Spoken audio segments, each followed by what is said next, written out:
धेरै गाउँहरूमा इन्टरनेट पुर्यायो। अहिलेको कुरा होइन, उहिलेको कुरा। यो हाम्रो बिम्बाङ एरियामा नि तपाईँको वायरलेसवाला नेट छ क्या माथि।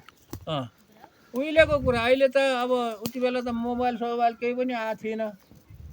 त्यति बेला केही नभएको बेलामा त्यो काम गरियो। अनि राष्ट्रिय आविष्कार केन्द्र खोलेर काम गरियो। अनि राष्ट्रिय आविष्कार केन्द्र खोलेर काम गर्दा गर्दै वीरगञ्जको कृषि औजार कारखाना भन्ने सरकारको कारखाना पनि चलाइयो। पैसा दिएर चलाएको होइन, सरकारले एक पैसा एक रुपियाँ दिएर दिएको होइन।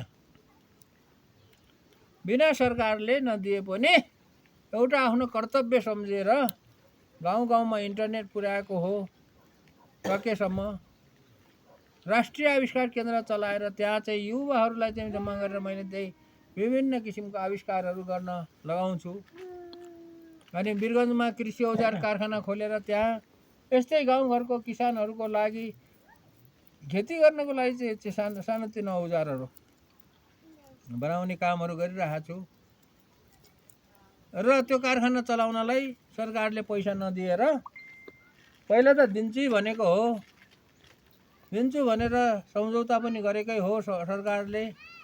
तर पछि सरकारले दिएन, धोका दियो।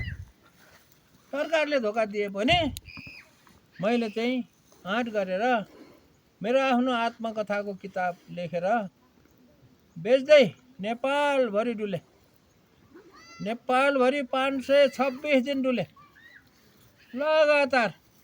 यस्तै गाडीमा, यो ढाला भएको गाडीमा, बोलेरोको फुल लोड गर्दै डुल्दै गरेर 526 दिनसम्म डुलेर नेपालभरि डुलेर मैले 2,50,000 जति किताब बेचेर 12 करोड रुपियाँ जति खर्च कटाएर जम्मा गरेर त्यो पैसाले कारखाना चलाएको छ।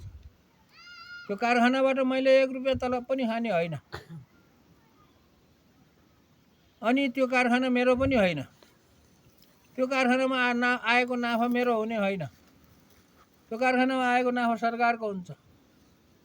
जेसुकै होस्, जो सरकारले हेला गर्यो भने सरकारले मलाई स्वाद दिन खोजेको थियो, मैले सरकारलाई स्वाद दिँदैछु है।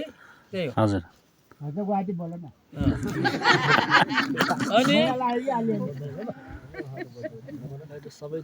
अनि त्यसरी चाहिँ गर्दा गर्दै किताब बेच्दा बेच्दै मलाई चाहिँ मन्त्री पनि बनाइदिए। मैले रहर गरेर मैले कसैलाई चाहिँ गुहारेर ल मन्त्री बनाइदेऊ भनेर मन्त्री बनाएको होइन। त्यो किताब बेच्ने मान्छेलाई